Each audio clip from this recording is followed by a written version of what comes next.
Olá, gente! Boa noite! Que alegria receber vocês para mais um encontro de quinta-feira.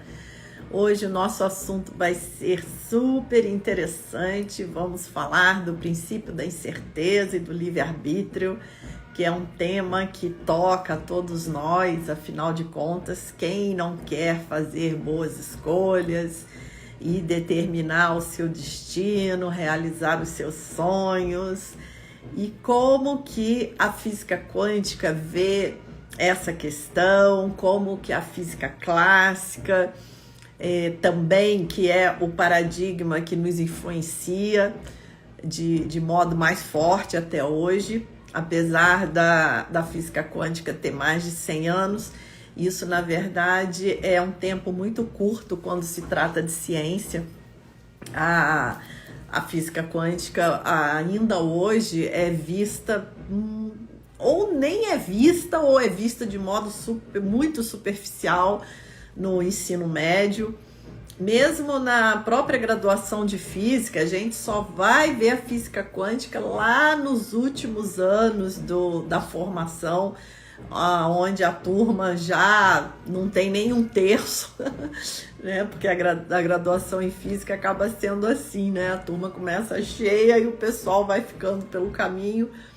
Então, por isso que a gente está aí nesse trabalho de divulgação, divulgando a física quântica para o público leigo, divulgando o paradigma quântico. Porque, Íria, boa noite, querida. Pessoal chegando, as alunas chegando aí já.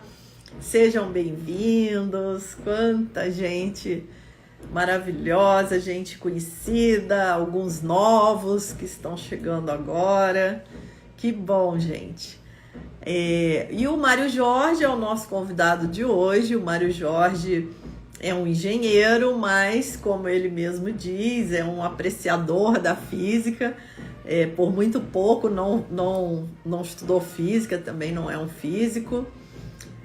Terapeuta Henrique, boa noite, seja bem-vindo. Rosemary Soares. E o Mário Jorge acabou mergulhando aí nesse mundo da física quântica pela divulgação que ele faz do trabalho do Tom Campbell, que é um físico que trabalha com a questão da consciência, um trabalho maravilhoso, que ele vai poder falar um pouquinho mais para a gente.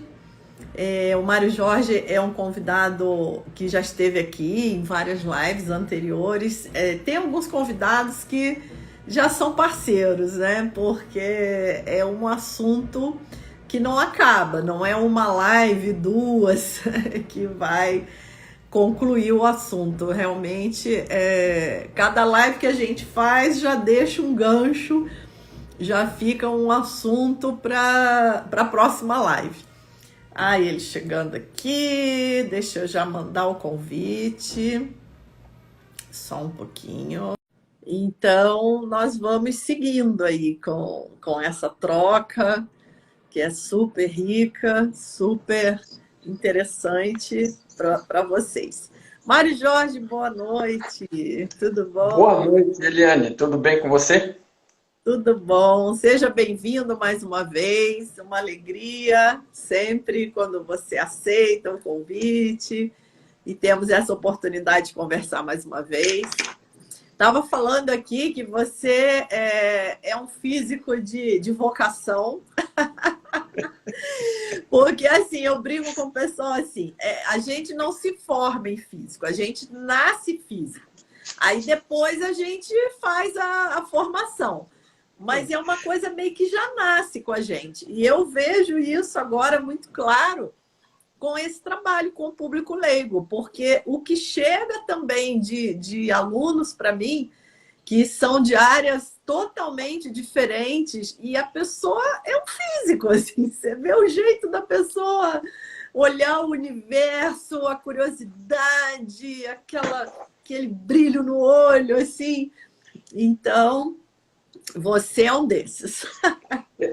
São aquelas pessoas que ficam com esse brilho nos olhos de compreender mais do funcionamento das coisas, né? Exatamente. Né, do que está acontecendo, assim, cada vez que você descobre, né, e você se Uhum. sente empoderado, fala, nossa senhora, É, você olha para alguma coisa e fala assim, nossa, mas eu sei por que aquilo está acontecendo. é muito legal. É uma sensação realmente recompensadora, né? E aí a gente quer estudar mais e quer pesquisar mais, e é muito bacana isso. E a física quântica abriu um novo universo para a gente, né? Então, nossa, agora nós vamos começar a entender tudo de novo, porque mostrou um mundo completamente diferente do que a física clássica falava, né? E Ainda mais para nós que não estamos, vamos dizer, limitados àquelas correntes que alguns estão do materialismo, né? Porque o exatamente. materialismo e o determinismo são dogmas, na verdade, não são Exatamente. realidades, e são Uhum. pontos de partida e acabam limitando. Então, tem pessoas que estão trabalhando no ramo oficialmente e aquilo acaba servindo como corrente e elas ficam Uhum. arrastando aquele peso e trabalhando dentro daquela circunstância isolada. E Uhum. assim, a gente já não tem mais essa preocupação. Então, Ah, a é. física flui mais fácil. Exatamente, exatamente.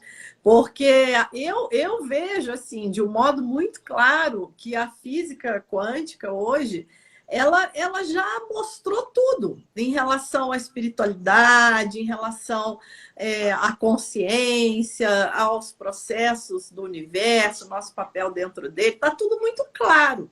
Mas é como você falou, quem está preso nesse olhar do paradigma do materialismo científico já está com aquilo tudo na mão, olha, mas não vê, né? Olha, mas não vê. Então, a importância realmente dessa mudança de paradigma, né? De nós. E esse tema de hoje eu acho que é um tema muito bom para a gente abrir essa visão, porque o princípio da incerteza, ele, como todos os princípios e conceitos básicos da física quântica, ele dá uma rasteira na física clássica, né? Eu falo, gente, não ficou pedra sobre pedra, né? A física quântica detonou tudo, não sobrou nada da abordagem clássica. Mas o princípio da incerteza é muito forte, porque ele dá aquele soco no estômago do determinismo, né? Que era um ponto assim, um dogma também, como você estava dizendo, né? É curioso, né? Porque assim, é justamente isso não é normalmente, porque uma coisa é o que a ciência alega, né, no geral, Uhum. pelas pessoas que representam, né, que é aquela história que todo mundo pensa, não, são pessoas de mente aberta e que vão estar avaliando as possibilidades, as hipóteses, né, e verificando Uhum. os resultados e depois tirando as conclusões, né. Não são pessoas que deveriam partir de determinações de que as coisas têm que se comportar de determinada forma. E isso acaba virando um mito meio, né? E assim, todo É, mundo acha que é assim, porque, nossa, porque é vendido assim, né? é, Mas no fundo são seres humanos, né? é. Em qualquer coletividade de seres humanos representando qualquer grupo, né? Uhum. Feliz ou infelizmente, né? Eles têm aquelas próprias ideias e às vezes estão cercados por elas de tal forma que Uhum. se limitam, né? Porque o mais engraçado com o ser humano é isso, né? O problema não são as barreiras externas, o problema são as barreiras internas que Uhum. nós mesmos levantamos, né? Uhum. E essa é a má notícia, né? Porque a gente põe essas barreiras e depois não enxerga através delas, porque nós mesmos as construímos. A boa notícia é que, como nós mesmos as construímos, se chegarmos a perceber e compreender o que estamos fazendo, nós mesmos podemos derrubar essas barreiras, porque está no nosso alcance, né? Não é nada posto por fora, é uma questão interna, uma questão Exatamente. de resolução de você passar a buscar as coisas com menos restrições. As restrições são criadas por você, né? Existem muitas regras que são de fora, né? A lei da gravidade, eletromagnetismo, né? Ação e reação. Né? Tem coisas que fazem parte do conjunto de regras do funcionamento da realidade, do universo. E essas, dentro desta realidade, são imutáveis, por assim dizer. Mas aquelas que você mesmo criou para você, você está vivendo dentro delas, porque você levantou, é só passar a mão na marreta e derrubar a parede que o buraco abre ali e a luz entra. Né? É isso aí, não fique preso dentro do que você mesmo criou.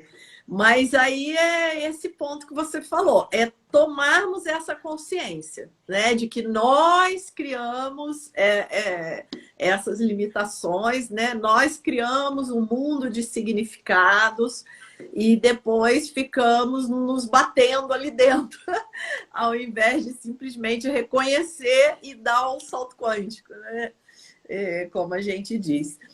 Mas, então, entrando no nosso tema de hoje, o princípio da incerteza, né? Para quem ainda não conhece, apesar que o Mário Jorge hoje fez postagens maravilhosas, quem ainda não viu as postagens, dá uma olhadinha lá, depois da live, no feed, que ele já deu uma aula ali de princípio da incerteza,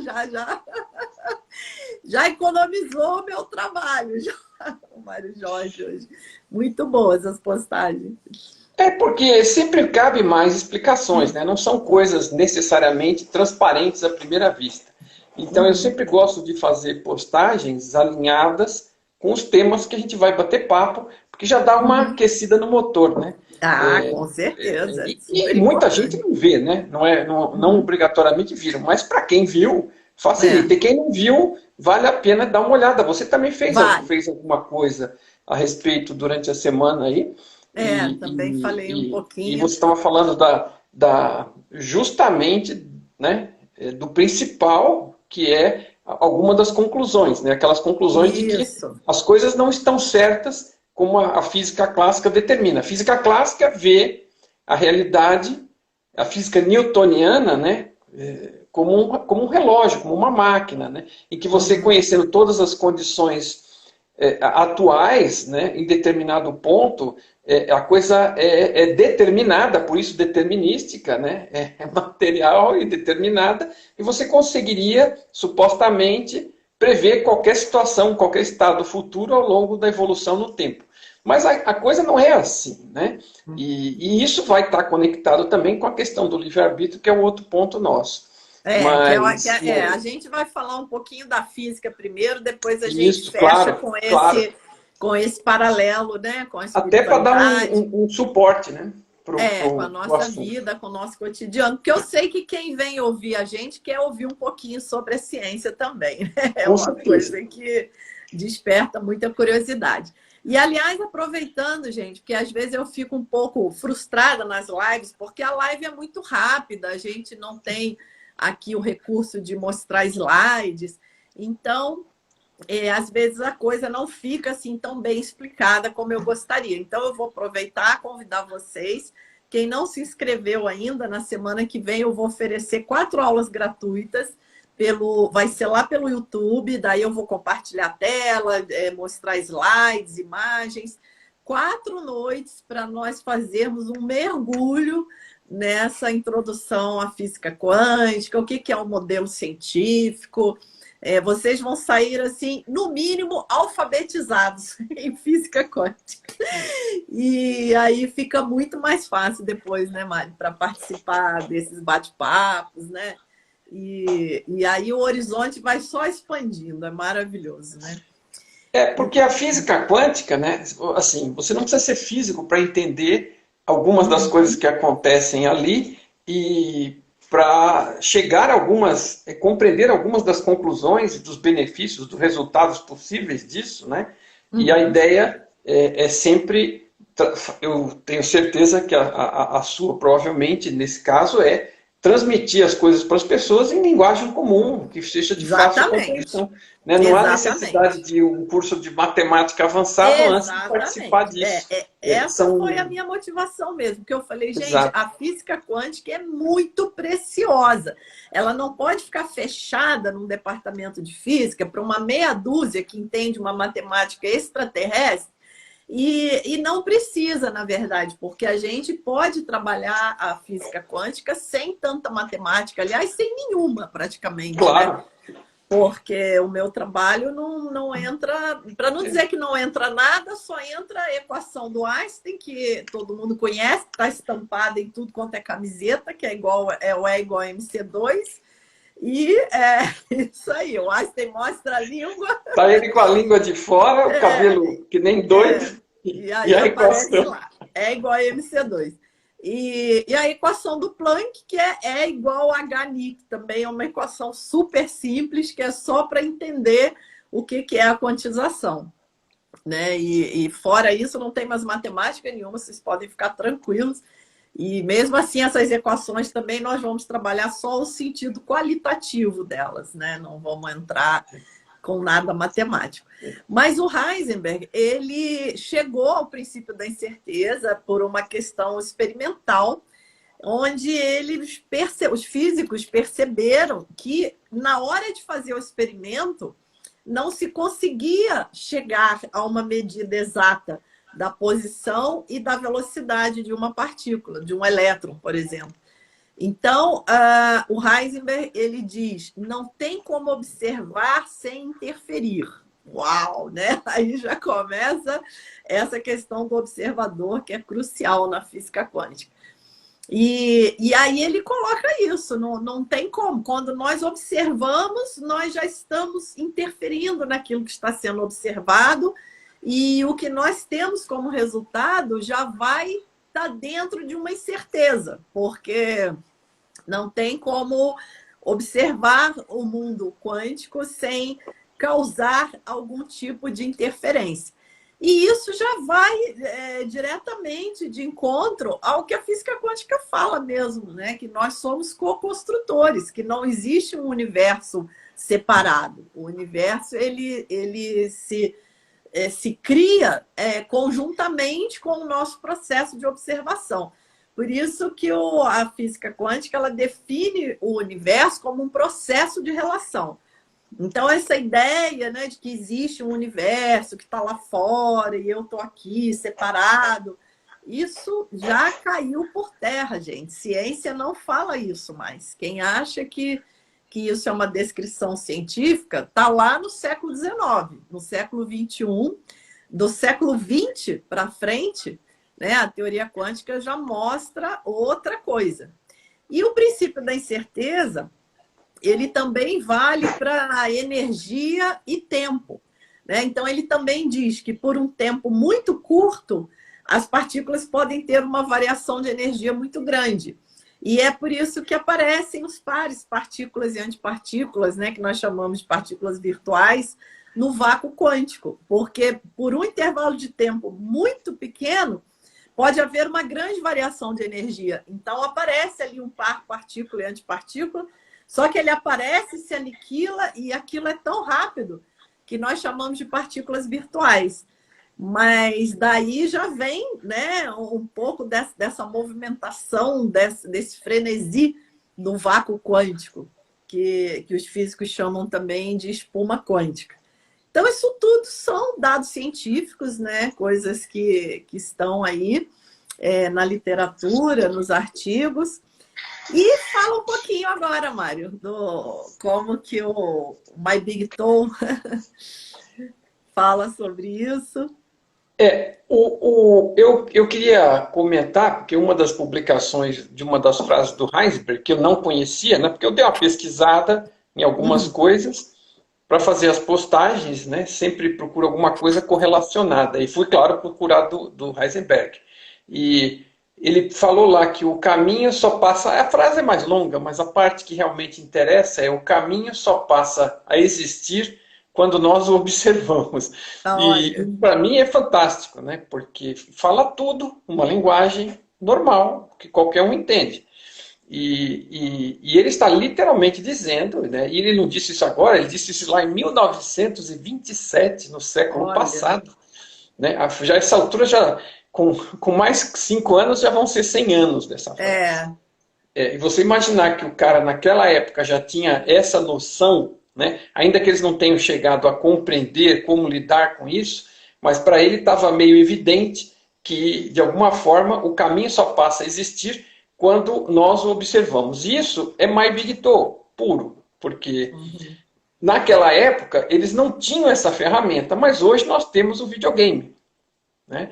Todo mundo já viu pelo menos um filho ou um neto brincando com videogame, ou já brincou um pouco. Né? E você sabe que o jogo, na época, quando começamos com isso, era computador mesmo. Né? E não deixa de ser um computador, só que não é a mesma máquina. Agora você tem, às vezes, máquinas dedicadas. Mas ele vai renderizando, né, gerando na tela do computador aqueles zeros e uns que fazem parte da programação e dos dados. Então, à medida que você percorre um corredor ou um caminho, aquele caminho é renderizado para você na tela. Então, ele literalmente, sem saber, estava descrevendo exatamente como um videogame, um simulador de qualquer tipo de realidade virtual, ele funciona. Ele vai renderizando sob demanda, à medida da necessidade. Você passa em várias portas no corredor. Se não entrar em nenhuma delas, elas não estão renderizadas, elas não foram, elas continuaram como sendo potencial. É exatamente como as partículas. E impressionante, o comportamento das partículas é esse. Se ninguém for lá medir e observar, elas estão lá como informação é. estatística, Nossa, mas, probabilidades. Mário, vou até te interromper agora, porque Por favor. eu não posso deixar essa passar, né? Porque esses dias uma pessoa. Porque a gente fica levando o comentário do materialismo científico, né? Do pessoal lá, dos crentes, Claro. né? Que ficam lá falando amém para o materialismo científico. E aí, esses dias, uma pessoa comentou, acho que foi na live que eu fiz com o doutor Francisco de Biasi, falou Uhum. assim: o que faz o elétron voltar a se comportar como uma partícula é o detector que está na fenda, não é a Uhum. consciência. Gente, Uhum. olha, eu nem respondo, porque, gente, tá, tem o detector. Mas como que você sabe? Como tem que ter alguém para ler o detector? Não tem como. Como que o detector vai fazer alguma coisa? Como que você sabe que tem um detector? Como você viu o resultado? Quer dizer, mas olha, a cabeça é tão bitolada que a pessoa ela sabe que tem uma consciência observando o detector, mas ela acha que é o detector que está É, colapsando o é, elétron. Ai, gente, eu nem respondo. mas sabe, Ai, é que assim, isso são coisas, né, que várias pessoas, às vezes ligadas, né, até a própria física, foram argumentos, tentativas, é. fizeram esse argumento. Não é que foi inventado por essa pessoa, né? Não, Essa esse argumento pessoa eu ouvi várias vezes. ouviu e está repetindo. Agora, É, é como, vamos dizer, é como um papagaio, né? Você está repetindo uma coisa que você ouviu, mas você não faz a menor ideia do que está falando. E é como é, você disse, não faz o menor sentido. Mas as pessoas que estão resistentes, né? A pessoa é materialista, é determinista, né? E eu fiz uma live essa semana aí com o Henrique, que aliás também faz várias lives com o professor de Biase aí, até recomendo, acho que vocês podiam ter uma boa conversa também. O legal. Henrique é uma boa cabeça aí do HQI, e ele faz lives, aliás estamos programados para o dia 12, uma live, um triunvirato aí, por ter oportunidade de falar diretamente em live com o professor de Biase e através do Henrique que organizou. Vamos estar os três lá. Quem sabe uma hora a gente monta para conversar os quatro aí. Aí tem que ser uns Legal. 2 anos de live, mais ou menos. Né? É, Mas, de qualquer forma, essa questão aí é assim, as pessoas se agarram. E o que eu observo é o seguinte, são duas coisas, né? Porque elas não entendem, não é por maldade, mas não entende. Acha que entende, se agarra em qualquer coisa que ouviu, qualquer é, fragmento, e fica naquela resistência, porque assim, eu não consigo entender o desespero de querer que a realidade seja do jeito que acha que deve ser, mas está agarrada com o paradigma materialista, que na verdade é um paradigma aí de 2000 anos formalizado, né? Ele já foi maior, mas assim, formalizado, os gregos é que inventaram o conceito do átomo como sendo um tijolinho material, né? Uhum. E de lá para cá, e depois tem na época o cartesiano aí e tudo mais, a ciência toda, e todo mundo martelando. Agora, a pessoa não tem a possibilidade de parar para pensar. Escuta, a física quântica já está aí há 100 anos falando que as partículas são informação, informação estatística. Né? Então, se elas são informação estatística, isso tudo são números. Então, para você partir, dar o salto e enxergar que é zeros e uns, né? Que a informação, né, seja estatística ou de qualquer tipo, é composta de zeros e uns. Né? E aí é muito mais fácil para uma fonte, para um ser, né, que no caso My Big Toe chama de sistema maior de consciência, né, para ser uma linguagem neutra, para que ninguém fique magoado ou confunda com outras ideias, né, como é que chama, no formato de pessoas ou de gente, porque não é. É um sistema de consciência, é consciência. É a mesma consciência com a qual nós lidamos, né? E que forma tudo, que gera todas essas propriedades quânticas ou não, né? Tudo está sendo gerado por essa consciência e percebido por nós. Uma consciência, fragmento da consciência maior. Então, assim, não tem como a consciência não interferir. Isso é o mais engraçado. Porque, assim, é o básico. No caso, do ponto de vista mais espiritual, que foi o que você perguntou, assim, super natural, porque a consciência está gerando tudo, inclusive o experimento, né, tanto pela parte das consciências individuadas, como são os cientistas, no laboratório experimentando aquilo, e o laboratório é construído de informação pela consciência, né, da fonte e dos participantes, e totalmente, não tem como não interferir, porque é criada pela consciência. Então, se a pessoa tiver essa consciência, desculpe a brincadeira, acabam todas as brigas, né, as discussões, mas assim, precisa experimentar isso. E o mais engraçado é que assim, não precisa de muita coisa. Mesmo, eu costumo brincar que, se você é materialista, está nos assistindo aqui, vamos dizer que seja mas que você seja ainda um materialista radical, né? Você não está vendo nada diretamente, né? Tudo está sendo construído dentro da caixa preta material, se você quer supor assim, do cérebro, dentro da cabeça. A gente não vê nada diretamente, nem ouve nada diretamente. Tudo é reconstruído lá dentro. E aí, você fala, então, quer dizer, poxa, mas eu não estou vendo nada. Não, chega aqui, vira um sinal elétrico, vai até aqui atrás e lá dentro, naquele mecanismo cinzento, constrói alguma coisa que eu estou pensando que é um celular, um computador, uma parede, uma lâmpada. Mas é tudo construído como informação, né? E a consciência, tudo, e o passo de Maibito é o seguinte, você é a consciência, você não é o avatar. E aí, tudo está sendo construído, na verdade, na consciência. Ela está renderizando tudo na consciência. Então, a interferência é direta, não tem como não interferir. Né? Então, é a questão do paradigma mesmo. Você estava falando aí, eu me lembrei de uma frase de um livro científico que diz assim, as partículas quânticas se comportam de acordo com a informação que temos sobre elas. Exatamente isso aí que você estava falando. Então, eu acho legal, sabe? Eu gosto de pegar os meus livros do mestrado e eu tiro as frases. Gente, os slides que eu monto para dar aula para vocês, eu tirei dos meus livros lá da universidade.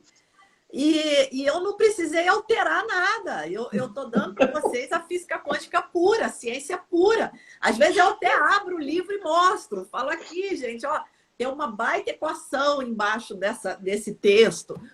Né?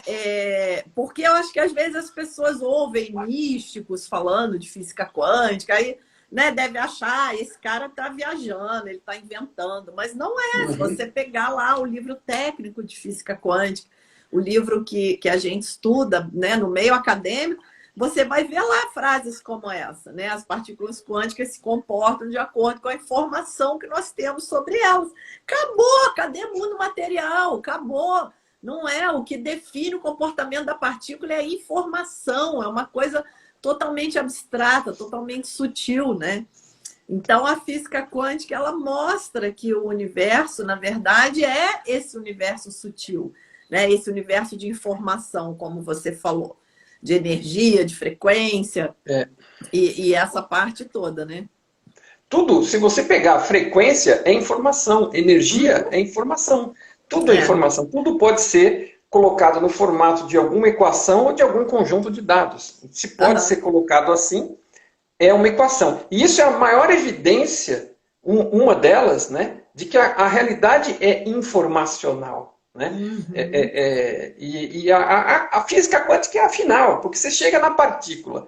Se a partícula é informação e é regida por estatística, né, por probabilidades e possibilidades, né, ela é pura informação. Né? E ninguém É. encontrou material nenhum. As pessoas não encontraram material. Né? E outra coisa, aliás, outra coisa, né? Assim, a gente tem a ciência. Eu mesmo levei um choque há uns 2 anos atrás, quando eu descobri, porque assim, você tem aquela noção genérica, né?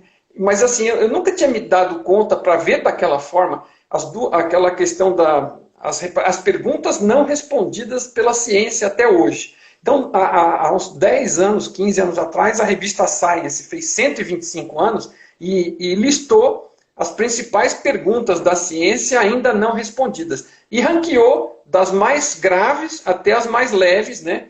As que eram mais importantes e as menos importantes. E aí as duas primeiras me matam. Eu nem quis olhar o resto da lista, porque pouco me interessa. Porque as duas primeiras são chocantes. E assim, quando eu vi aquilo posto daquela forma, né, sendo admitido numa revista, né, super conhecida e publicado, qual é a primeira pergunta não respondida da ciência? Do que é feito o universo?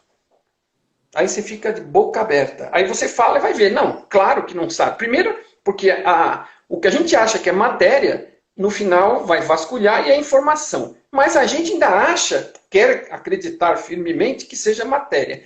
Mas tá bom. E aí você chega à conclusão que a realidade não tem matéria suficiente para sustentar o funcionamento que a gente vê no universo. E aí o Uhum. cara tem que sair com uma quantidade que ele chama de energia escura, porque o nome energia escura quer dizer que é uma energia que ele não está vendo, não sabe É. onde está, não sabe o que é, mas ele precisa dela para fechar as equações.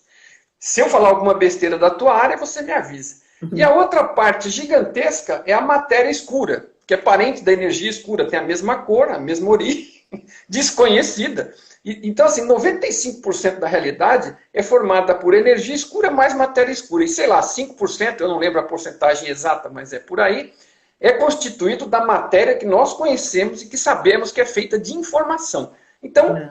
na verdade, nós não sabemos coisa alguma. Nada. E para Uhum. terminar de arrebentar, a segunda pergunta era a seguinte: qual é a origem biológica da consciência? Porque o cara tem o padrão materialista, ele sabe que tem, está procurando a matéria, não encontrou, inventou essa história toda para explicar e não chegou a lugar nenhum, porque não achou nada disso. E Uhum. aí ele pega e fala, não, ele chega à conclusão que a consciência tem que ser origem na biologia, portanto, na matéria, tem que ser origem material. E a segunda pergunta, ela já é feita errada, porque a primeira ainda é uma pergunta correta, né? É. Do que é feito o universo? Eu não sei, tudo bem. E a segunda é, qual a fonte biológica da consciência? Porra, É, mas já você tá, perguntou errado. É. você já fechou, você já É. mostrou como a tua cabeça é fechada. O teu É. pressuposto inicial já partiu Exatamente. errado. E como é que você vai achar a origem da Exatamente. consciência se você É. já obriga que ela tenha que nascer da matéria? Que É. você não encontrou Não, ainda. e o interessante é que eu fiz uma live mês passado com um médico que ele viaja o mundo todo, já viajou 34 países fazendo palestras sobre a espiritualidade dentro da medicina. E aí ele citou um site onde são publicados artigos dessa linha da espiritualidade na medicina, e ele falou que tem mais de 40 mil artigos publicados mostrando pessoas que tiveram eventos de consciência e o cérebro completamente desligado, experiências de quase morte, experiências de completa paralisação do cérebro, e a pessoa volta à vida depois e relata experiências, e ele diz que tem mais de 40 mil artigos publicados, E mesmo Existe, assim, o existe uma neurocientista montanha, é uma é montanha de evidências. de Só uma que quem quer montanha. descartar, descarta com facilidade, porque nem procura saber. A pessoa vai falar o seguinte: ah, não, isso é misticismo. Ele nem sabe É, o que é. Vai lá e vê. Não é é, misticismo. Aquela pessoa volta da experiência,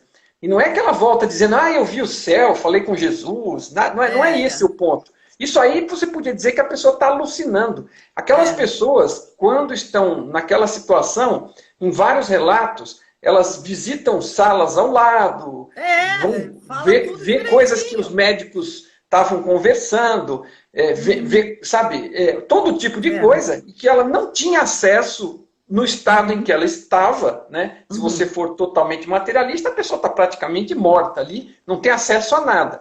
E ela volta com informações e que depois as pessoas vão checar e verificam. Olha, eu vi uma pessoa sendo operada ali do lado, era uma senhora, assim, É. eu vi uma pessoa Então morrendo no você outro vê, lugar. é pura crença, é puro paradigma realmente.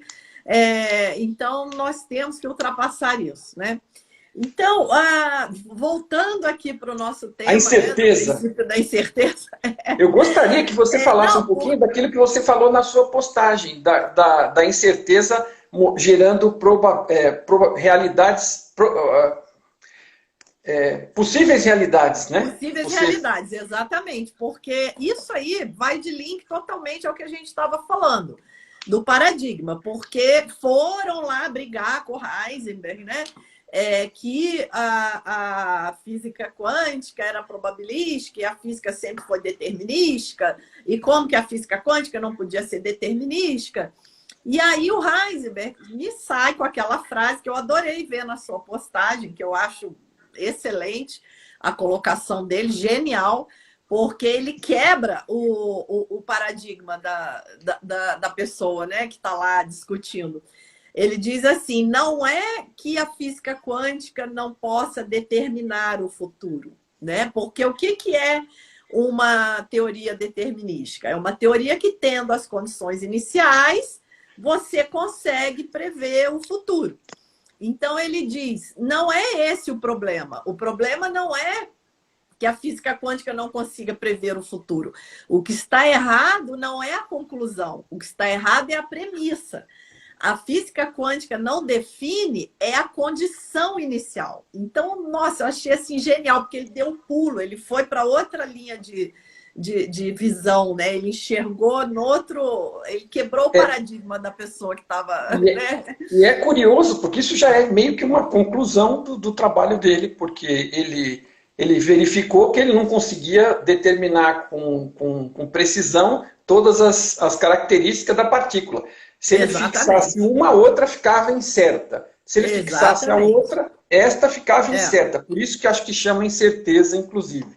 Então, isso mesmo. como ele não consegue determinar para a partícula nem as condições iniciais, né? Traduzindo de outra Exatamente. forma aí, Exatamente, então. E por que que as condições iniciais não conseguem ser determinadas? Porque a condição inicial é uma somatória de probabilidades, né? Então, esse momento presente que nós achamos que é sólido, rígido, definido, né? Na verdade, não é nada disso. Na verdade, nós estamos apenas vivendo uma possibilidade de infinitas possibilidades que estão todas aqui.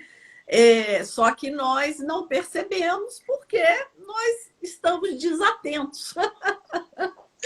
é, nós, nós não estamos no momento presente, né? A nossa mente, a gente entra numa determinada possibilidade por puro condicionamento e vai embora ali, viajando, navegando no fluxo de pensamento, numa originação dependente, e não percebe as outras possibilidades que estão aqui ao nosso dispor, né?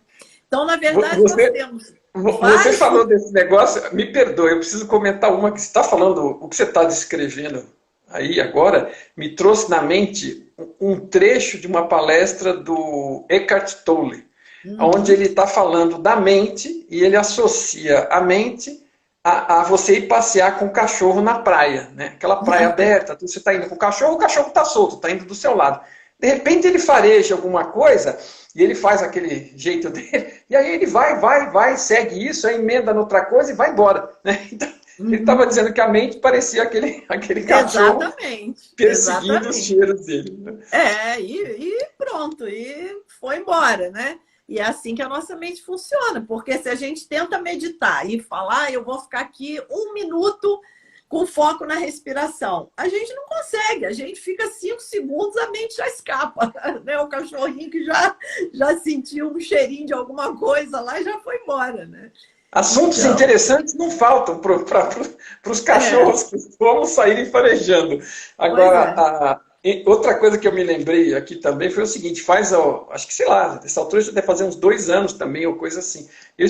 Me veio uma ideia na cabeça e eu acabei botando no formato de um artigo, porque eu achei ela interessante, e compartilhei, muita gente gostou, está lá no site o artigo ainda, onde eu fazia um paralelo entre o pensamento, as escolhas e as decisões e o experimento da dupla fenda, né? Com essa questão que o pessoal costuma chamar de colapso da onda, que é, na verdade, o que parece ser onda, a partícula se comportando como onda, se solidificando num comportamento de partícula a partir da observação e da tomada de consciência da observação. Então, o que me veio à cabeça foi o seguinte, a grosso modo, é, o, você quando está pensando, vamos dizer, você está pensando sobre a sua vida, basicamente, seja lá em que aspecto for, e as oportunidades que você tem, as escolhas que eventualmente você perceba que tem. Então você pode, sei lá, se casar com fulano ou com beltrano, ou namorar fulano ou beltrano, ou vestir a roupa tal e tal, né? Tudo que você pode fazer, você passa, né, de forma mais profunda em função da complexidade ou mais suave, dentro das alternativas passam pela sua cabeça. Né? Sei lá, você abre o guarda-roupa e escolhe a roupa lá, né? Escolhe entre uma delas. Mas aí você pode dizer, não, mas as roupas já estão materializadas, vai. De alguma forma, tudo bem, vamos lá. Então, no exemplo da sua vida, ele é mais próximo ainda.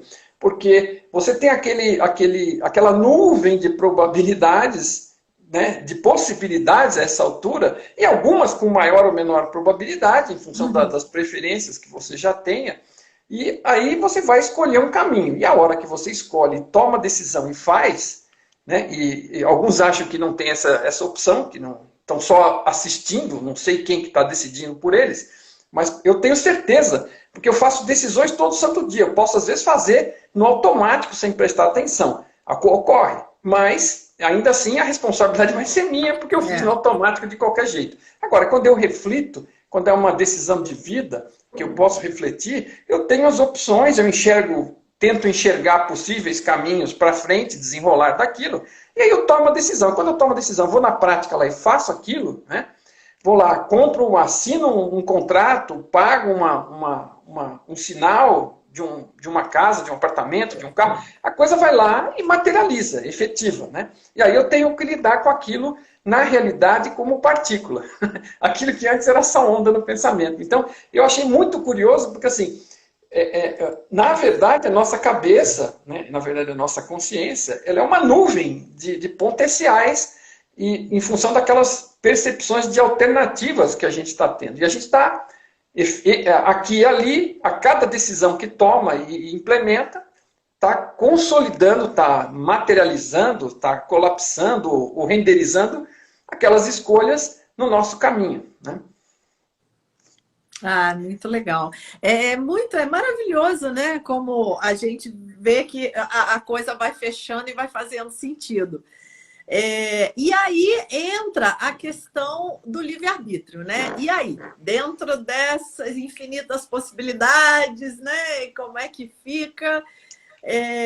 Eu digo, que bom, né, que tem a teoria quântica, porque Deus me livre da física clássica determinística. Ali só sobra para gente o papel de vítima, mais nada. Mas a física quântica, como você falou, traz a questão da responsabilidade, que é Ela te responder dá empoderamento e traz responsabilidade, é isso aí. exatamente, que é responder com consciência. E como você falou, as escolhas vão sendo feitas, a gente percebendo ou não, essas escolhas sendo conscientes ou não, nós vamos colher o resultado delas. Então, esse é que é o ponto, né? Agora, esse é o ponto, ele é crucial, porque eu fiz Crucial. algumas postagens sobre livre-arbítrio, que eu estava na semana do livre-arbítrio, porque tudo aconteceu e eu tive o bate-papo que o Henrique, a ideia de falar de livre-arbítrio na terça-feira foi do Henrique. Que, aliás, eu Eu nem recomendo sabia que que vocês você tinha batam um papo falado também. disso. E aí, só que ele deu outro direcionamento. Eu não me preocupo, porque assim, o assunto é imenso, né? E quando você É. sugeriu do livre-arbítrio, eu achei ótimo, porque meio que está um intensivão de livre-arbítrio. E eu tinha certeza que a gente ia estar aqui hoje considerando outros aspectos. E estamos, por exemplo, não falamos nada de Heisenberg, nem de incerteza lá, né? Aham. E nem de física, assim, nem muito de física quântica. Alguma coisa não tem como sair, mas É. porque o HQI também se baseia É. nisso. Aliás, ele tem um trabalho junto com o Dr. DiBiase lá também. Agora, de Isso. qualquer forma, uma das coisas que mais me chocou durante as postagens de livre-arbítrio, até te passei uma, é que tem um monte de gente que, assim, do mesmo jeito que... Monte não seria, tá? São poucos. Mas da mesma forma que te trouxeram essa questão aí do pessoal se arrepia quando fala não, é o medidor, não sei o quê, o pessoal do materialismo, né? Aí, no caso, o pessoal do vitimismo, eu diria, né, mais provavelmente, e não tirando sarro, pelo amor de Deus, cada um está na situação e no momento de vida que está. Mas está no momento vitimista. Né? É isso que eu quero perceber. No momento vitimista, você não quer assumir responsabilidade pelas suas escolhas. E você assumir que isso é um mecanismo que você só está assistindo, tira a responsabilidade das nossas costas. É efetivo, né? Em primeiro momento te livra, mas só que não te livra do sofrimento. Mas tudo bem. Agora, Exatamente. o que a pessoa vem comentar é justamente isso. Não, mas porque são infinitas possibilidades, ok? Daqui para o infinito, ao longo do tempo, com a passagem do tempo, a quantidade de possibilidades vai se multiplicando ao infinito. E eu não vou nem discutir isso aí, eu assino embaixo, ok? Agora, neste momento, que opções eu tenho? Eu tenho poucas, tá? Eu percebo poucas, né? Porque eu não percebo todas. Eu percebo poucas, exatamente. Eu percebo poucas de acordo com a minha competência, com a abertura da minha mente, né? Quanto menos barreiras eu tiver criado para mim mesmo, ou já tiver derrubado, mais eu percebo, né, das possibilidades. Agora, elas não são infinitas neste momento. Né? Nós estamos conversando aqui, eu estou no escritório aqui do apartamento, eu posso ir até ali, sair, descer do apartamento, mas assim, eu estou em São Paulo, você está no Rio, né? Nós estamos conversando aqui juntos porque hoje existe a possibilidade eletrônica. Mas se eu quiser estar materializar do seu lado aí agora, me teletransportar, essa tecnologia não está disponível e eu não consigo fazer isso. Então, mesmo que eu decida com o meu super livre-arbítrio, que a pessoa pensa que livre-arbítrio é um superpoder, eu até brinquei, né, na primeira pergunta, você acha que livre-arbítrio é um superpoder? Né? O livre-arbítrio é um superpoder, né? Você pode escolher, só que ele não é para escolher qualquer coisa. Nem o super-homem pode escolher qualquer coisa. Se ele pôr a mão na criptonita, ele dança, né? Então, nem o super-homem tem livre-arbítrio completo. E olha que ele é só um personagem de história em quadrinho. Mas assim, você, a cada momento, você tem um monte de escolhas, algumas você percebe e outras não. Mas pode ter poucas, dependendo da situação que você está. Eu dei o exemplo que você viu da pessoa que vem por um caminho, fazendo escolhas, percorrendo o caminho, e de repente chega na beira de um precipício. Aí ela tem duas opções. Ou ela pula, ou ela volta para procurar outro caminho. Naquele momento são duas. Ela só percebe as duas e só tem as duas. Aliás, tem três. Ele pode sentar e ficar lá esperando ver se o precipício desaparece, né? Mentalizando. Né? Mas assim, brincando. Mas o problema é o seguinte aqui. São dois problemas. Um, você não tem todas as escolhas neste momento. Ao longo do tempo, você pode ter qualquer escolha, mas na cada momento você tem aquelas, e como é que elas estão ali? Elas são consequências de todas as escolhas anteriores que trouxeram aqui. Por isso que eu gostei daquele exemplo. Você vai escolhendo as trilhas no caminho, tem 2 caminhos, tem 3 caminhos, você vai escolhendo, escolhendo, escolhendo, e Aí tem uma hora que você dá na beira do precipício. O que foi aquilo? Consequência de todas as escolhas anteriores. Agora você só tem essa porque você chegou ali escolhendo. Talvez escolhendo mal, não tendo um mapa, não tendo estudado um mapa, não tendo uma bússola, sei lá. Mas chegou ali. Escolheu, chegou ali. Agora só tem essas duas escolhas. Agora, isso é uma das coisas que, assim, não adianta você... Não é uma vara de condão que você vai fazer assim, agora eu quero milhões de escolhas. Não, não é agora. Né? Você pode escolher outras coisas e construir para chegar lá com as escolhas atuais. Né? Você vai ter que sobreviver, então vai ter que comer para poder ter escolhas futuras. Então, alguma escolha você já tem que fazer de imediato. Então, aí vai. Né? E outra coisa é a seguinte, se eu tenho um bastão, né, eu puxo essa ponta, a outra ponta vem junto. Né? Então, eu posso escolher este amarelo ou este vermelho. A hora que eu escolher o vermelho, o resto vem atrás. A hora que eu escolher o amarelo, o resto vem atrás. É super simples. E uma coisa é a escolha. Esse é o arbítrio. É escolher entre um e outro. O resto é consequência da escolha. Então, por que eu estou aqui hoje, nesse momento, na beira do abismo? Porque eu fiz escolhas de vários caminhos e cheguei aqui. Então, o momento atual é consequência e me apresenta apenas as duas escolhas. Ou avanço e caio, vou escolher a lei da gravidade, ou vou andar e voltar atrás, ok? Até pegar outro trecho, outro desvio e em outra direção. Então, livre-arbítrio, né, para mim, como a gente compartilhou, não é você escolher qualquer coisa, é você perceber o máximo de coisas naquele momento e ver o que você pode fazer, né? Arrazoar, usar a sua razão, usar a sua intuição, fazer a sua melhor escolha e depois se responsabilizar pelas consequências e se precisar mudar algo, faça novas escolhas, que outras virão. Mas exatamente. escolha livre. Escolha livre. E perceber, né, assim, qual a sua motivação ao fazer aquela escolha? Né? Em que paisagem mental a sua mente está operando quando você fez aquela escolha? Né? Então, isso tudo influencia muito. Perceber no corpo, né, uma sensação de conforto ou de desconforto, né, quando vai fazer uma escolha. Isso tudo é acessar a inteligência do coração também. Né? A escolha não é para ser feita só no racional. Tem que trazer essa questão do coração. Agora, eu acho para mim assim, uma frase que define muito bem essa questão da escolha do livre-arbítrio é de um escritor americano que se chama Stephen Covey, que ele diz assim: entre o que acontece comigo e a maneira como eu respondo ao que acontece comigo, existe um espaço. Nesse espaço, eu escrevo o meu destino. Então, acho que essa frase é muito feliz, ela resume assim, uma sabedoria muito grande, que normalmente nós não percebemos esse espaço. A nossa mente está tão agitada, tão condicionada, que esse espaço é nada, quase. Né? Então, a coisa acontece, eu já respondo. A coisa acontece, eu já respondo. E aí eu não estou fazendo escolha nenhuma, nem estou escrevendo meu destino. Eu estou simplesmente indo no piloto automático, nos condicionamentos, na responsividade, que é a resposta automática. E então, isso é algo que nós temos que trabalhar com a nossa mente. Né? Então, nós podemos meditar, nós podemos usar o nosso poder de autoobservação, que é algo que, até que se saiba hoje, apenas a consciência humana tem. Os animais, a princípio, não se sabe que eles tenham essa capacidade de autoobservação.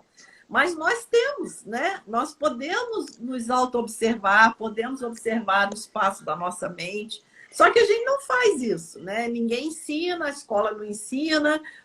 Mas quando nós aprendemos a meditar, é justamente isso que nós fazemos.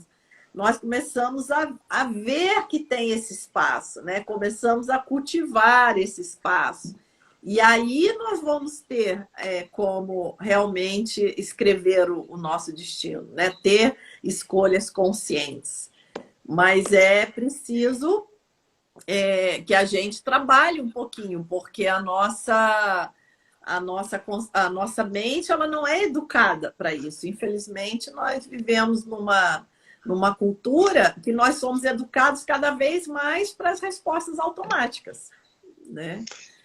Você citou um autor que eu adoro, mudou a minha vida.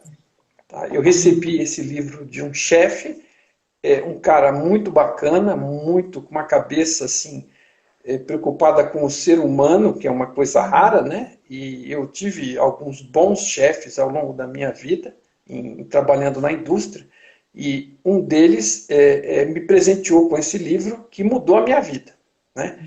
Porque justamente essa que você toca é aquela história, né? Os botões que a gente tem. A gente age animalescamente, talvez alguns não vão gostar disso, mas assim, agir por reação é uma atitude 100% animal. Qualquer animal faz isso. Ele está com medo, ele corre, ou ele luta, né? Ou ele se esconde, ou ele ataca, né? O animal reage, né? Ele leva o susto, que nem um cachorro, né? Um cachorro é um animal muito amável, mas às vezes ele se assusta e te morde sem querer, depois ele até passa mal, né? Mas no susto ele reage no automático e depois vira do avesso, né? Já vi isso acontecendo, né? Porque o bicho percebe o que fez e fica mal, mas ele reage automaticamente. E olha que é um bicho amoroso, mas no geral isso é a parte mais animal nossa, porque nós viemos o Avatar, né? O programa do Avatar evoluiu dentro da biologia e dentro das reações automáticas, buscando a sobrevivência, até chegar no ponto de ter uma consciência, né? E você tem a consciência para quê? Né? É para usar. Você tem a razão, tem a intuição, tem a consciência. E como você citou, né, a gente percebe que talvez a amplitude de consciência dos animais não nos permita a fazer coisas que a gente pode fazer. Mas o pior não é isso. O pior é a gente poder fazer isso e a maioria de nós não está fazendo. Não, né? está fazendo, exatamente. Se você parar e fizer um balanço de consciência, é terrível isso. Você não está vindo aqui, todos os seres que estão aqui, a pedra está sendo papel de pedra, a semente está fazendo papel de semente, a árvore está fazendo papel de árvore. Os filósofos adoram esse tipo de exemplo, né? E você é um ser humano, se espera que você vá além da reação automática animal. Mas toda vez e a gente não percebe isso, né? A gente pensa que é o outro que está ferrando a gente e não é. O outro tocou um botão seu e você, por falta de habilidade de percepção e por falta de autoconhecimento e de autodomínio, você reage automaticamente e vira bicho.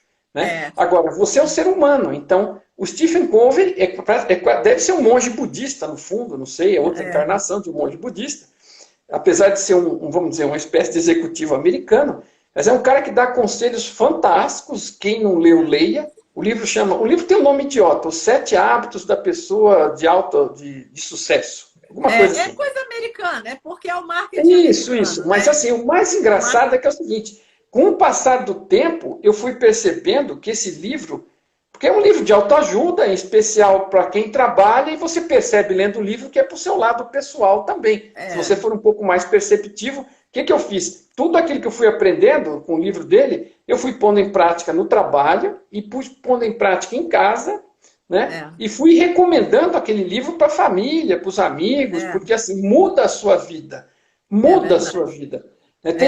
Maravilhoso. Bom, eu nem vou me distrair por aí, porque a gente vai embora. Mas a principal questão é essa da reação. Você não está consciente, você está fazendo uma reação automática, e aí a escolha você não fez. Porque depois que assim, o pessoal fala, depois que você pregou, fez o furo na madeira com o prego, né, martelou lá, mesmo que você peça desculpa, arranque o prego, o furo ficou lá. Né? Então, assim, antes de fazer a escolha, tomar a decisão e fazer a besteira, né, ou não, ou tomar a decisão certa, mas se você chegou à conclusão que é a melhor decisão, você vai lá e toma. Mas usa esse tempo, né, e não reage. Né? Isso é fundamental, estar consciente. Senão você não está escolhendo nada, é o animal dentro de você que está escolhendo. Daí você não está usando seu livre-arbítrio, não está usando. E até tem uma passagem no livro, é muito interessante, que uma mulher fala que ela era enfermeira e ela trabalhava, ela tinha um paciente que era uma pessoa extremamente negativa, extremamente mal educada, que só agredia nem tomava conhecimento da presença dela. Quando tomava, era para reclamar, para não sei o quê. E o homem transformou a vida dela num inferno. E ela vivia chateada, mal-humorada. E aí, de repente, ela vai assiste uma palestra dele, né? E ele fala, explica isso tudo, do nosso poder de escolha, né? De responder com consciência. E aí, de repente, ela fica eufórica, porque ela fala assim, ai, estou livre da prisão, realmente, eu não preciso deixar que a minha vida seja um inferno, só porque... É você mesmo que está levantando as paredes dessa prisão, derrube-as. Exatamente, exatamente. Então, às vezes, realmente, é uma coisa assim, de ter que chegar alguém e falar isso pra gente, né?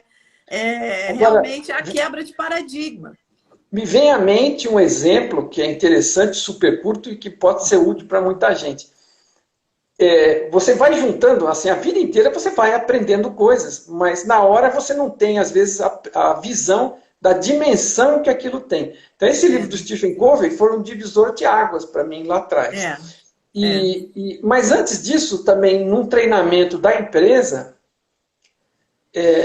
eu tive um vídeo e uma discussão, uma palestra, falando sobre o poder do paradigma. Era de um futurólogo. Era um vídeo de meia hora, mas com uma profundidade gigante. E ele falando, né, explicando as coisas, o que era o paradigma, qual era o lado positivo, o lado negativo, né, e assim por diante. Mas ele uma hora dá um exemplo.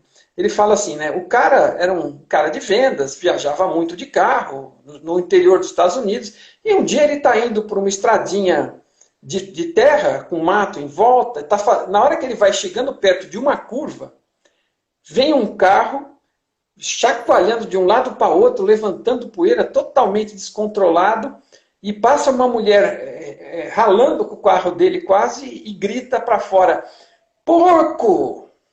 Aí ele imediatamente e rapidamente reage e fala, vaca! Aí ele faz a curva e bate e atropela um porco. Ah! Meu Deus do céu! Então, pois é assim, é uma cena totalmente viável, né?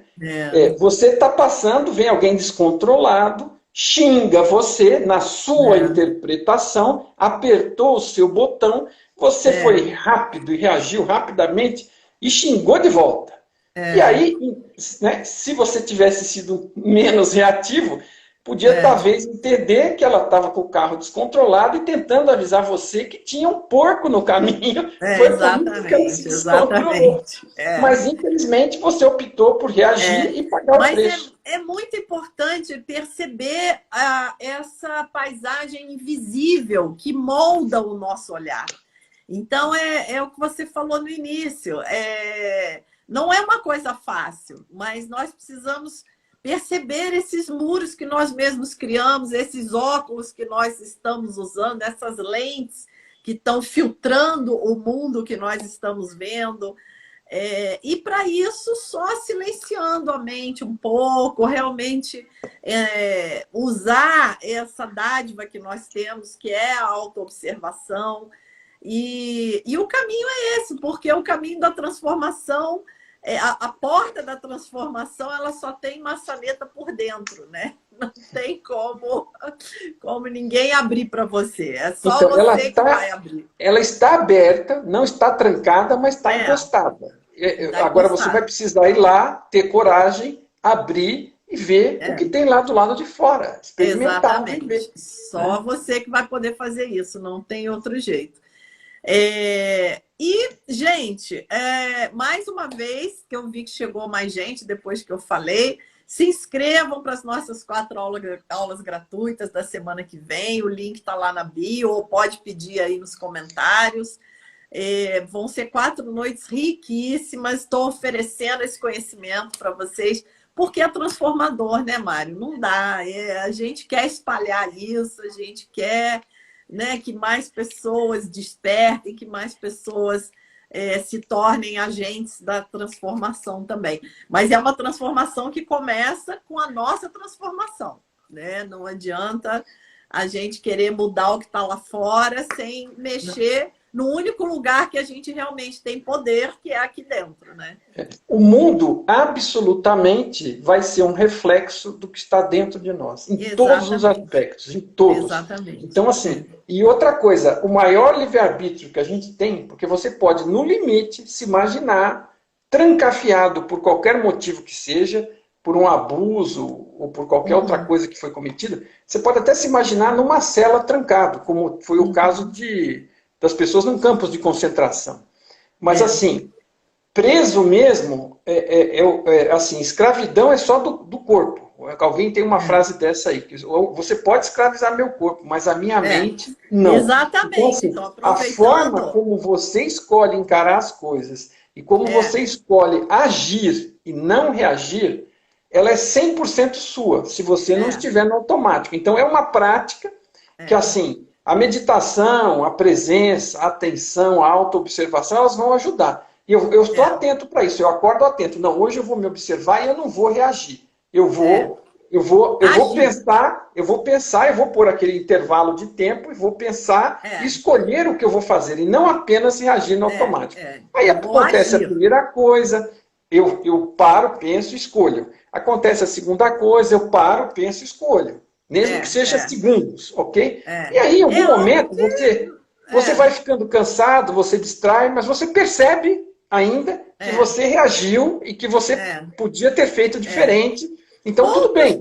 Não é para ninguém se castigar por isso. A proposta não é essa. Não é transformar a vida de ninguém no inferno. É você se observar. Porque aquilo que você conseguir fazer e acertar vai ser positivo para você, bem. E aquilo que você não conseguir fazer e ainda fizer na reação, você observou. Você observa uma vez, talvez você faça mais uma, talvez você faça 3, mas você está vendo. E uma hora você para de fazer. É assim que vai ser a evolução. A luz da consciência, ela tira a força do hábito, do condicionamento, né? O condicionamento, ele se reforça quando a gente protege ele. Quando a gente fala, não, eu não fiz isso, não.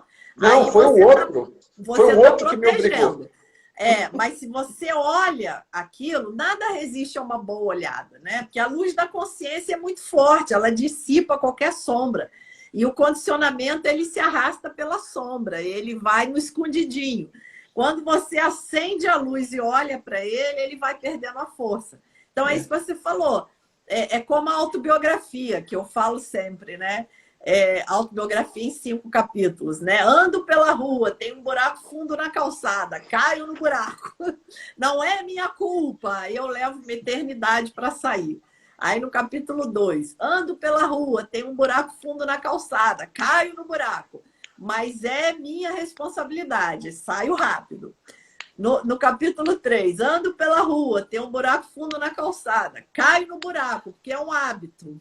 Eu já sei que o buraco está ali, mas eu ainda caio.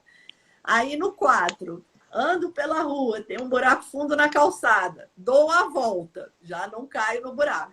E no 5º capítulo, ando por outra rua. Pronto, já não preciso nem...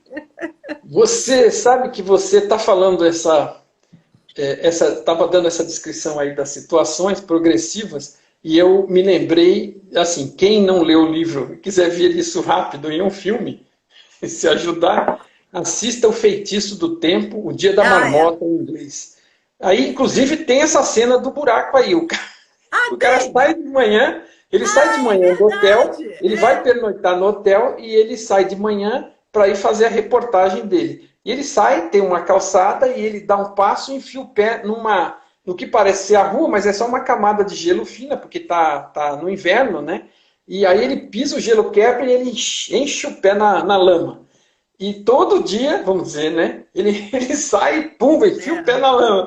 E ele começa a perceber também, né? Mas assim, o filme é fantástico, porque ele é um sujeito que vive aleatoriamente, sem prestar atenção em nada, no egoísmo total, na ignorância total, né? E ele vai tendo uma oportunidade que acaba sendo um filme meio budista também, né?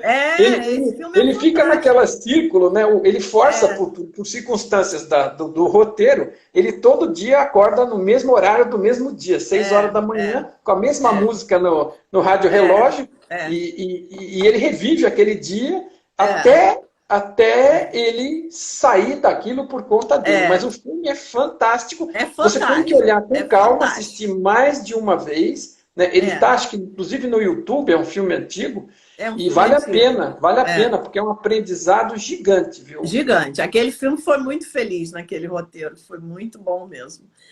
Mas, então, só para fechar que você estava falando, porque as pessoas, às vezes, assim, elas têm que ver um exemplo, né, para acreditar que aquilo é possível.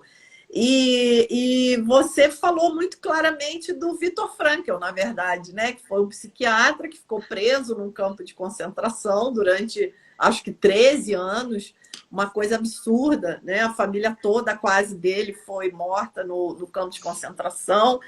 E ele usou esse poder de escolha, né? Esse poder da autoobservação, como você falou. Ele chegou a um extremo, né? Onde ele viu que a condição externa podia sucumbir ele de todas as maneiras, mas ainda existia um poder dentro dele, né? Que fosse qual fosse a situação externa, ele poderia não responder aquilo e ele ainda tinha um nível de liberdade de lidar com aquela situação extrema de um campo de concentração. E mesmo assim, ele ainda tinha o poder de dirigir a vida dele, de dirigir a mente dele, né? E E essa ele compreensão sobrevive dele, e ele sai de lá e vira, a né, uma pessoa compreensão de e o imenso aprendizado dele sucesso. foi tão forte, e assim, é o que você está falando, um exemplo de resultado, né? É, Ele não apenas sobreviveu, como ele ajudou outras pessoas lá dentro a é, encontrar esse caminho e sobreviver. exatamente. Claro que ele não salvou a maioria. Imagina uma pessoa presa no campo de concentração. Mas ele ajudou muita gente, inclusive, surpreendentemente, até guardas, né? Porque você É, fica imaginando que aqueles guardas são todos seres malignos. Mas tem gente que estava lá cumprindo ordem, sendo é. obrigado, e nem gostava do que estava fazendo e estava Uhum, sofrendo com o que estava tendo que fazer. Então, ele não só ajudou a ele a ter essa compreensão maior e sobreviver, como ele ajudou guardas e outros colegas de campo de concentração a enxergar e aprender e sobreviver com isso também. Porque ele é, tinha um estado interno que suportava o externo dele. O corpo dele estava prisioneiro e torturado, mas o é, ser que ele era estava é, muito bem lá dentro é, dele e com objetivos de alto nível, fazendo é, coisas positivas, é. vendo aquilo tudo como uma oportunidade de aprendizado para transmitir ensinamento depois. Exatamente. Gente, que dúvida que ainda fica, que é a consciência que cria o mundo, que a consciência é maior do que a matéria. Olha aí, olha a história do Viktor Frankl, né? Então, gente, olha, é mudar o paradigma, que é né, que é assim, é o ponto central do meu trabalho, é essa mudança de paradigma, porque não adianta, enquanto a gente não trocar essa lente com a qual a gente olha o universo, não adianta, as coisas não vão fazer sentido, né? A gente A precisa física dar. é um caminho para fazer isso, que é o que realmente importa para você. Né? Para nós, o que Exatamente. importa é você estar bem internamente, é É, você crescer, melhorar o seu autoconhecimento, o seu autodomínio, e no final, né, no final, ou desde a primeira ferramenta, né, a sua qualidade de uhum, vida, ser mais feliz. Esse é que é o objetivo. Aliás, é por isso que o exatamente. Tom escreveu o My Big Toe, para as pessoas terem uma oportunidade de se compreenderem a sua realidade e ser mais feliz. Não é nenhum outro, não tem nenhum outro objetivo, é que a pessoa melhore a sua qualidade de vida, que a É pessoa lógico, evolua, é única e cresça. Né? exclusivamente isso. E aí nós já até estouramos o horário, mas eu imaginei, porque o assunto hoje era muito rico. E ainda tem duas perguntinhas aqui. Uma é bem rápida. A Raquel perguntou o nome do autor. O Mário já falou várias vezes, é o Steve Coven, tá? E o Alex perguntou aqui, o Alex Carvalho, qual seria a definição de consciência na percepção de vocês? Então, se a gente puder dar uma resposta breve, que não é uma resposta muito breve, mas se o Mário quiser colocar, depois eu coloco Ok, eu vou também. pôr e você fica à vontade para complementar. Obrigado por convidar. Assim, eu tenho até uma resposta breve, porque assim, fica um monte de gente cheia de dedos. Não, porque o que é a consciência? É, Não, algo indefinível, não sei o que. Gente, Põe em termos práticos, eu vivo com a minha consciência desde que eu nasci. E você vive com a sua consciência desde que você nasceu. Às vezes você não prestou muita atenção nela e nem esteve muito consciente. Esse é outro problema. Mas a partir do momento que você busca e começa a entender as coisas, né, a consciência a primeira coisa, é o piloto do avatar. Né? Se eu mexo a mão, Exatamente. é porque a consciência comanda. Se eu estou falando, é porque a consciência está mandando, né, através das cordas vocais e da boca, esses sons aqui. Né? A consciência é onde eu percebo o que eu vejo, o que eu cheiro, o que eu ouço, né? Os sentimentos, as sensações, né? Os pensamentos. A consciência não é o pensamento. A consciência percebe, inclusive, os pensamentos. Então, a consciência ela é aquele palco onde eu percebo tudo que ocorre e onde eu interajo com o avatar através do corpo dele, comandando o corpo do avatar. Ok? Não existe outro personagem. Sou eu, consciência. Estou articulando através do avatar. Então, e ela pode estar tão identificada com as crenças, com o ego e com o personagem, e com os nomes, com os títulos, né, com as posições, que ela se dissocia meio que de si mesma, achando que é o personagem. Né? E aí fica com medo de morrer, porque o personagem acaba. O personagem entra e o personagem. A consciência entra no personagem e sai do personagem.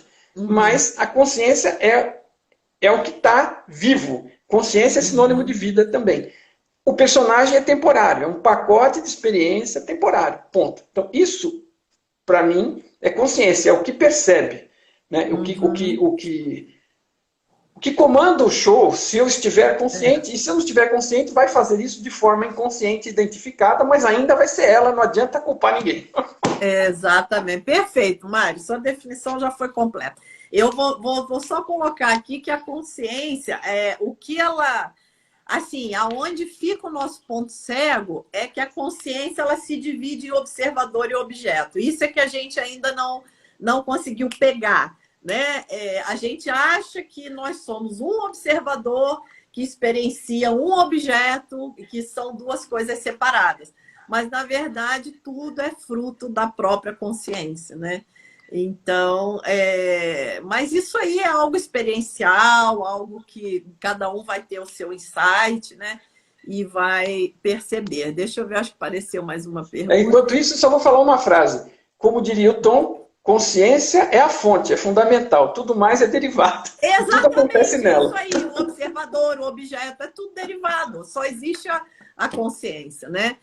Perguntaram também o nome do filme, é Feitiço do Tempo, tá, gente? Isso. É um filme antigo, o Mário falou que já está até liberado no YouTube.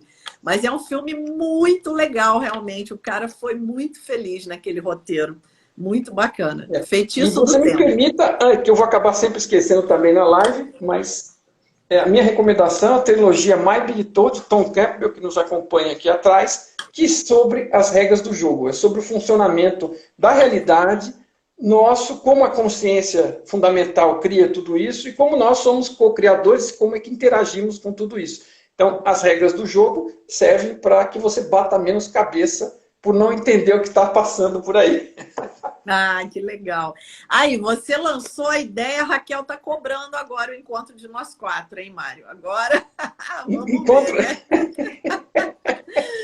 Mas que bom, gente. Obrigada pelo carinho. Vamos terminando aqui, que, nossa, eu nunca estourei tanto uma live quanto a de hoje. Mas foi ótimo, maravilhoso. Legal, muito obrigado Mário, a você também. Eu acho que o pessoal gostou porque eles nos acompanharam até agora. Então, ninguém... Isso, o pessoal tá aí, firme. Se tivesse obrigada, gente. O pessoal que participou, que mandou pergunta. O comentário, às vezes, a gente tem que desativar. Então, vocês mandem perguntinhas quando tiver alguma coisa mais inquietante que vocês queiram falar. A gente responde. E outra coisa, se quiser sugestão de algum tema específico, se tiverem, a gente programa outro. Isso é legal também. Temas para as próximas lives, podem colocar aí nos comentários. Alguma perguntinha que também vem na cabeça depois, coloca aí nos comentários também. Perguntaram aqui o nome do livro, né? O livro, o Mário falou, Os 7 Hábitos das Pessoas Altamente Eficazes. É como o Mário falou. Isso, do Stephen Covey. É nome de mídia americana, né? Eles colocam um nome assim para atrair o público. Mas, na verdade, é um livro de autoconhecimento mesmo, né? E de práticas. Ele sugere para você ganhar esse autoconhecimento com algumas práticas muito práticas, né? O exercício da eulogia, por exemplo, no final do livro, é uma coisa que também mudou minha vida. Esse livro mudou minha vida lá atrás, né? E aí, e o outro aqui agora mudou mais recentemente em função da compreensão do mecanismo da realidade. Mas esse livro do Stephen Covey é muito bom, vale a pena ser lido, apesar do nome não ser atraente. Mas é muito bom, sim, muito legal. Porque ele fala dos princípios universais, né? Ele coloca uma coisa muito legal que ele fala assim, para a gente não confundir a condição de vida com o ser, né? Então, ele coloca o foco no ser e não na condição de vida. Porque não adianta mudar a condição de vida sem mudar o ser, que é o centro dessa mandala, né? O centro desse universo. Mas aí já é assunto para outra live. Nossa, mas me perdoe agora que você trouxe isso, porque assim, essa questão dos princípios ela é fundamental. Porque Mário, vamos fazer outra live. Eu tinha princípios, mas eu não sabia nem quais eram, né? Assim, claramente formalizado. E ele me ajudou a formalizar quais eram. E me ajudou a entender que princípios era a coisa fundamental do ser humano. Era a bússola fundamental. E outra coisa. Oi, aqui, ó, eu tô com o livro aqui perto, deixa eu mostrar que o povo tá pedindo aqui, ó. Aqui, só é uma pena que fica ao contrário. Que aparece ao contrário. É uma droga. Mas a live vai pro YouTube, aí eu coloco na descrição do vídeo, pode deixar, tá? Legal. Ô, Mário, já está marcada a nossa próxima live, Mário. Nós vamos ter que... Vamos falar do Stephen Covey. Para falar do Stephen Covey, para continuar esse assunto. Senão a gente não sai daqui hoje. Gente, beijo para vocês. Gratidão. Foi maravilhoso. Um grande beijo, gente. Tchau. Stephen Covey e física quântica. E My Big Talk, que é tudo uma coisa só. Beijo.